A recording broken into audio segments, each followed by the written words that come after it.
Sahabat wanita berpengharapan, dimanapun Anda berada, senang sekali saya Susi Makitan menjumpai Anda lagi hari ini. Bagaimana kabarnya? Semoga Anda dalam keadaan sehat dan bahagia selalu. Hari ini kembali Wanita Berpengharapan akan memberi wawasan kesehatan kepada Anda, dan kali ini mengenai TBC paru pada anak bersama Dr. Megawati. Dan setelah itu, Ibu Wihani Dandra akan hadir memberi siraman rohani untuk Anda dengan topik memberi dampak positif.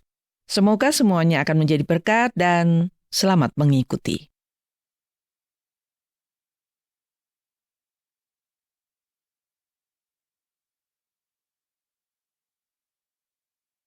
Sahabat, penyakit TBC paru pada umumnya menyerang orang dewasa seperti kita ketahui. Namun, TBC paru juga bisa menjangkiti anak-anak. Organisasi Kesehatan Dunia menyatakan bahwa pada tahun 2016 ada 1 juta anak di bawah usia 15 tahun meninggal karena TBC paru. Nah, bagaimana TBC paru bisa menjangkiti anak-anak dan bagaimana menanganinya? Kita akan tanyakan semua ini kepada Dr. Megawati yang saat ini sudah bersama saya. Bagaimana kabarnya hari ini, Dok? Sehat kan? Sehat-sehat saja, Bu Susi. Terima kasih atas kehadirannya. Dan kita berbicara mengenai TBC paru pada anak ya. Ya. Ini apa yang menjadi penyebabnya, Dok? Tentu banyak ya? Atau bagaimana? Penyebabnya ya tertular. Orang ya. dewasa Nah, yang kok bisa mengidap tertular itu bagaimana? TBC. Ya hanya anak menghirup bakteri TBC yang terbang. Jadi orang dewasa yang TBC, dia batuk saja, dia bersin saja, itu dia mengeluarkan bakteri Mycobacterium tuberculosis itu ke seluruh udara yang ada. Nah, anak-anak hisap. Ya. Jadi kadang-kadang kita pikir bahwa anak-anak itu terserang TBC karena anak-anak. Biasanya bukan. Jadi anak-anak itu jarang menularkan TBC. Yang menularkan itu adalah orang dewasa. Oh, begitu ya, Dok ya? Iya. Jadi kembali lagi kalau penyebabnya adalah Mycobacterium tuberculosis, itu bakteri, ya, bakteri TBC itu penularannya melalui pernafasan. Pernafasan itu ya. Ya. Nah, kalau misalnya ini ya ada satu orang batuk, dia menderita TBC, dia nggak tahu, tapi dia batuk di satu ruangan. Ada begitu banyak anak. Tidak semua anak akan sakit TBC. Tergantung lagi pada daya tahan tubuh anak. Tergantung juga pada bakterinya ini ganas atau tidak. Tergantung juga berapa banyak bakteri yang masuk atau dihisap oleh anak. Nah, begitu ya.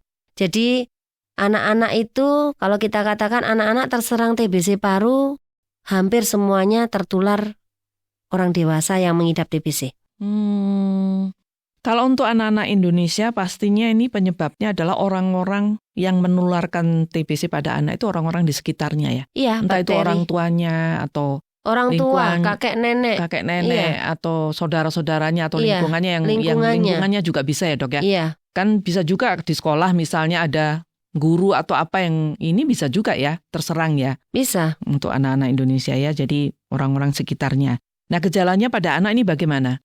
Jadi sebenarnya yang pertama itu sebelum lihat gejalanya kita lihat perkembangannya ya. Jadi TBC ini dia gejalanya tuh ada tahap infeksi. Oh, begitu. Jadi ada tahap perkembangan. Jadi yang pertama itu gini, Bu Susi. Anak ini mengalami infeksi ini. Tubuh kemasukan bakteri dalam jumlah yang kecil. Tadi saya katakan daya tahan tubuh yang kuat memungkinkan tubuh untuk mencegah infeksi berkembang lebih parah dan menimbulkan gejala. Jadi nggak ada gejala.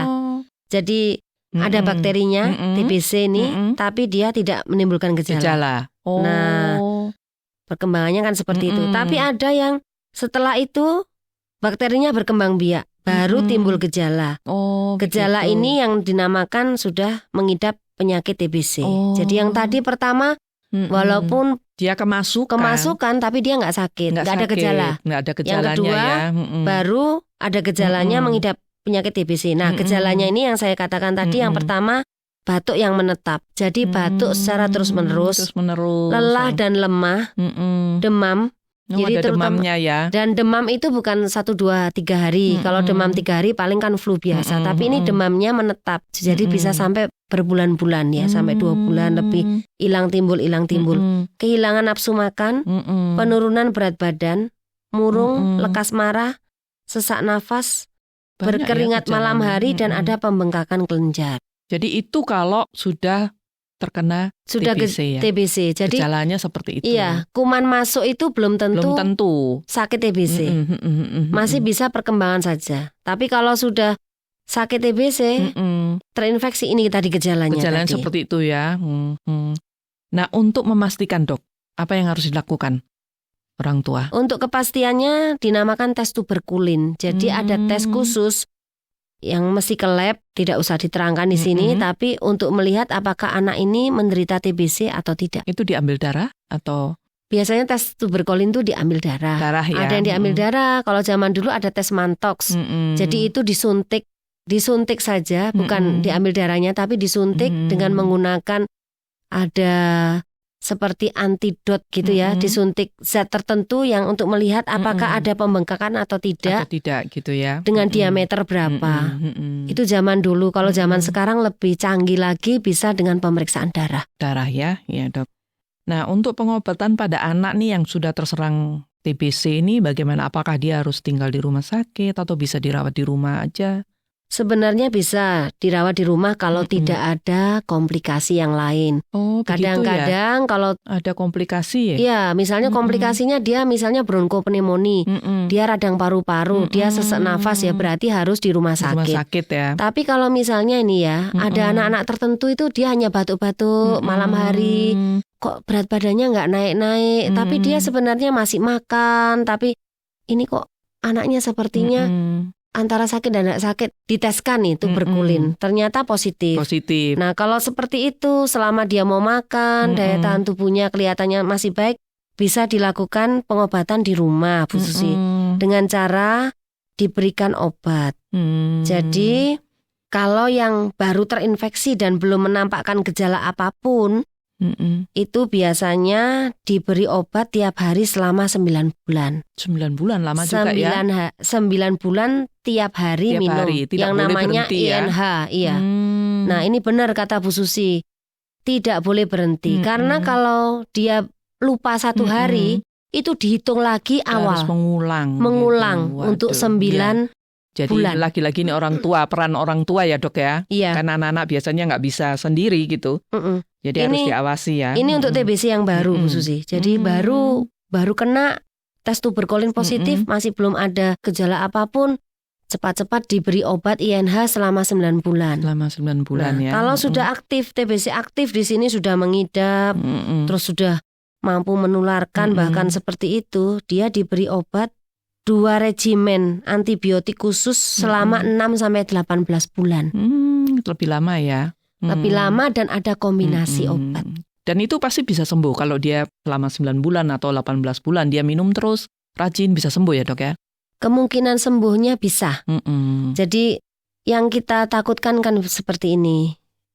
Bakteri TBC ini dia bisa namanya dorman. Jadi dia bisa itu sepertinya tidak menimbulkan gejala, dia tapi tidak mati, dia hanya bersembunyi, diam saja, ya? Dia diam saja.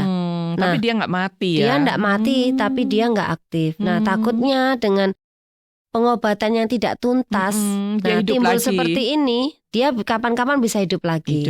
Tapi dengan pengobatan bukan hidup lagi, tapi dia bergerak lagi gitu ya? Aktif lagi. Ya. Tapi kalau dengan pengobatan yang baik, dengan pengobatan yang sesuai dengan waktunya, itu bisa sembuh total.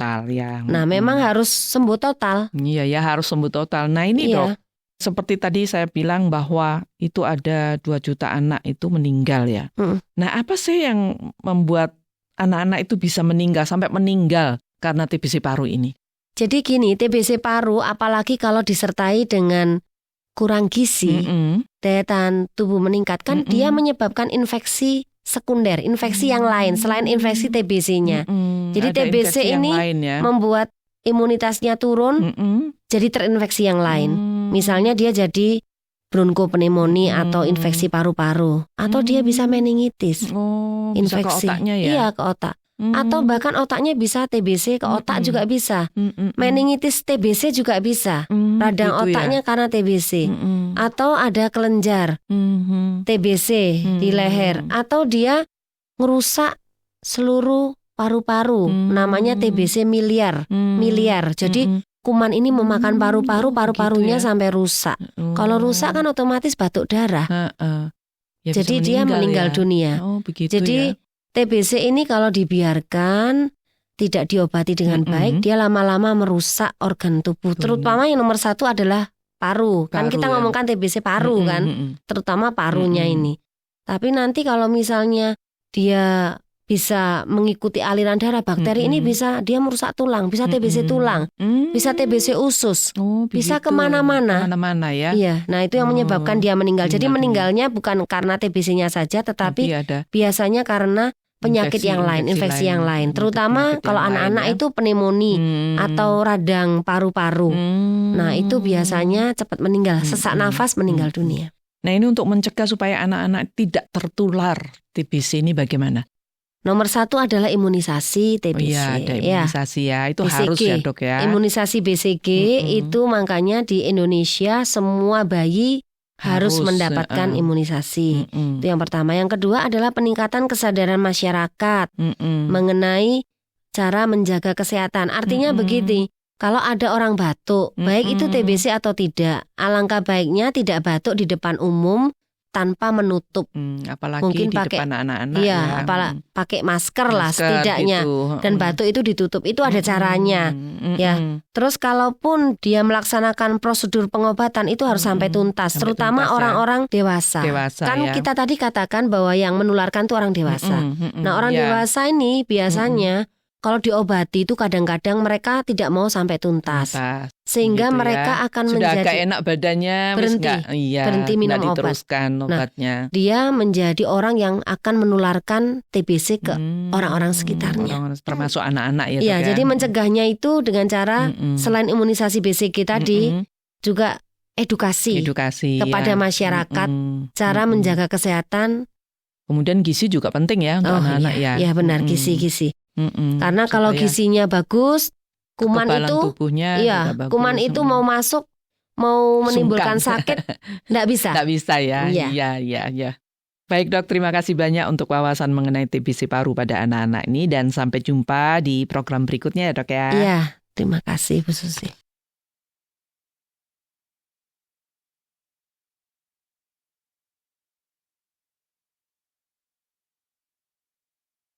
Sahabat, semoga perbincangan mengenai TBC paru pada anak tadi bermanfaat bagi Anda dan keluarga. Dan tetaplah bersama Wanita Berpengharapan karena sesaat lagi Ibu Wihani Dandra akan memberikan siraman rohani untuk Anda. Tetapi sebelum itu saya mengajak Anda untuk mendengarkan sebuah lagu berikut ini dan semoga Anda terhibur.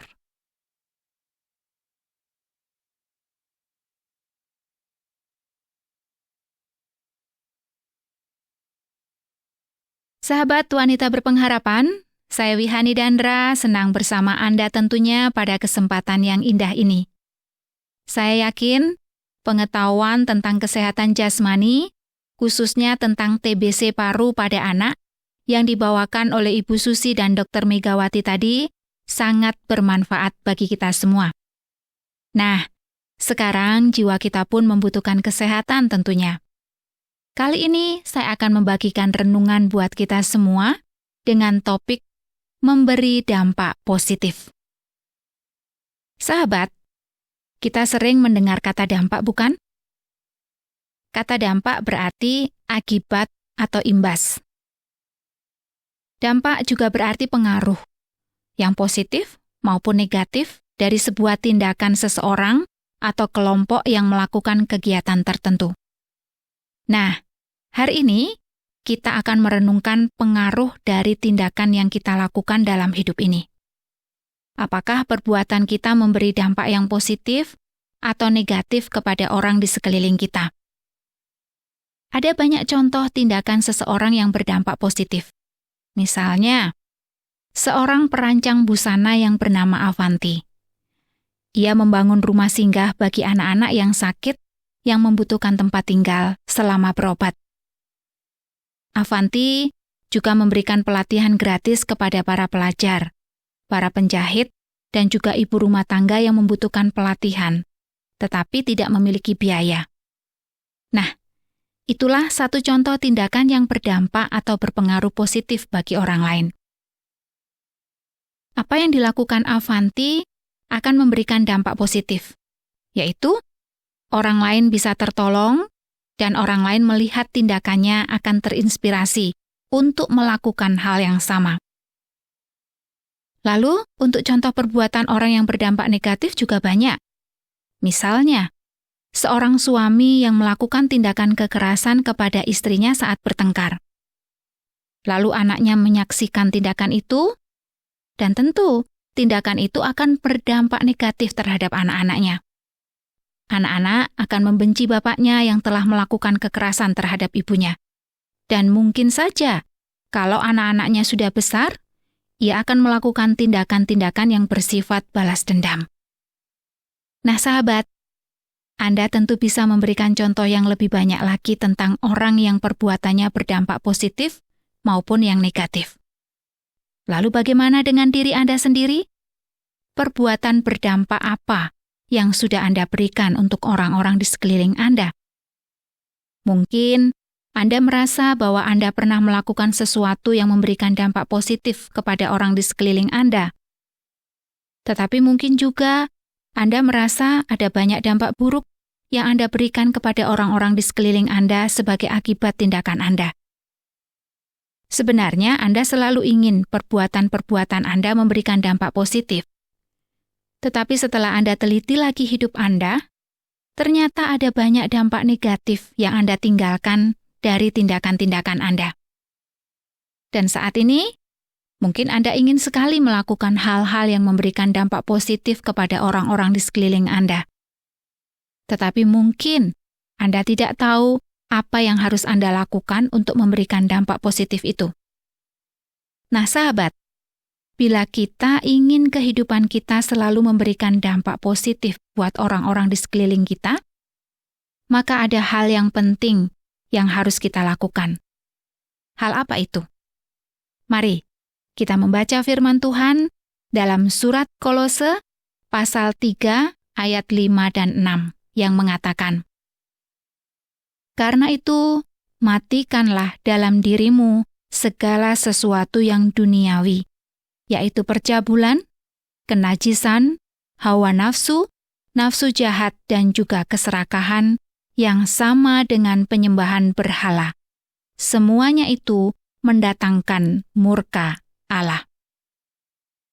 Sahabat, mematikan segala sesuatu yang duniawi itulah hal yang harus kita lakukan bila kita ingin hidup kita memberikan dampak positif kepada orang lain.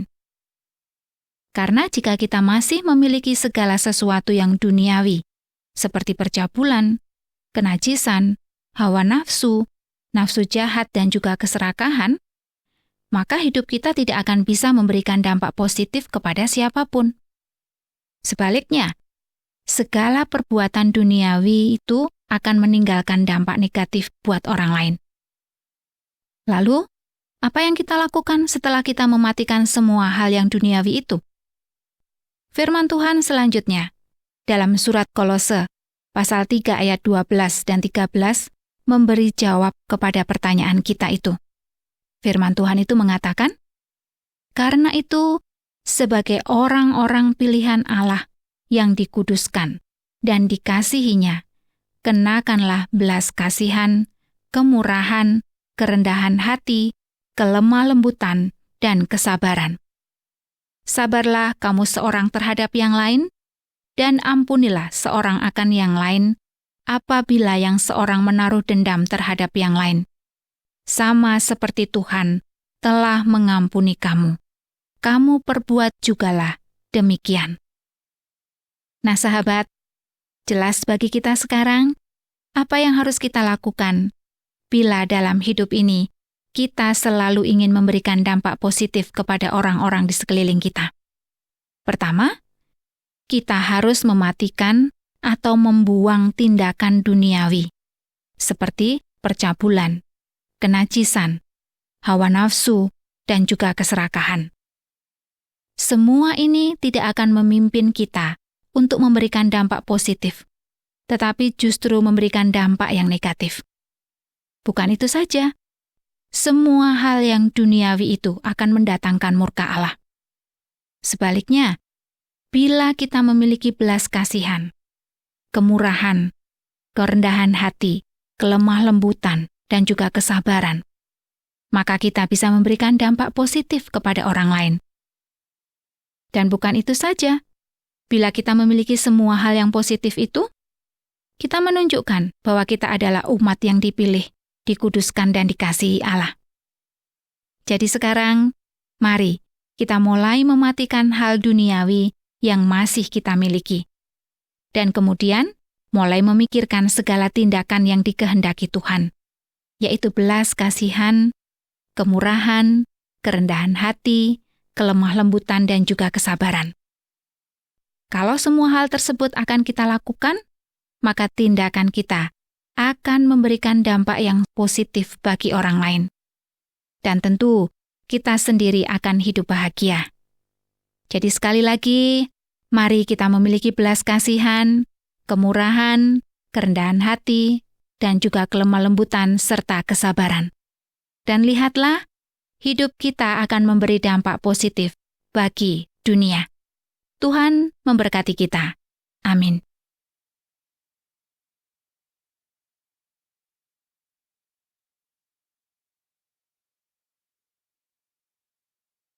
Sahabat wanita berpengharapan, sayang sekali waktu kita sudah habis dan selesai sudah seluruh acara wanita berpengharapan untuk hari ini. Dan kita pasti akan berjumpa lagi.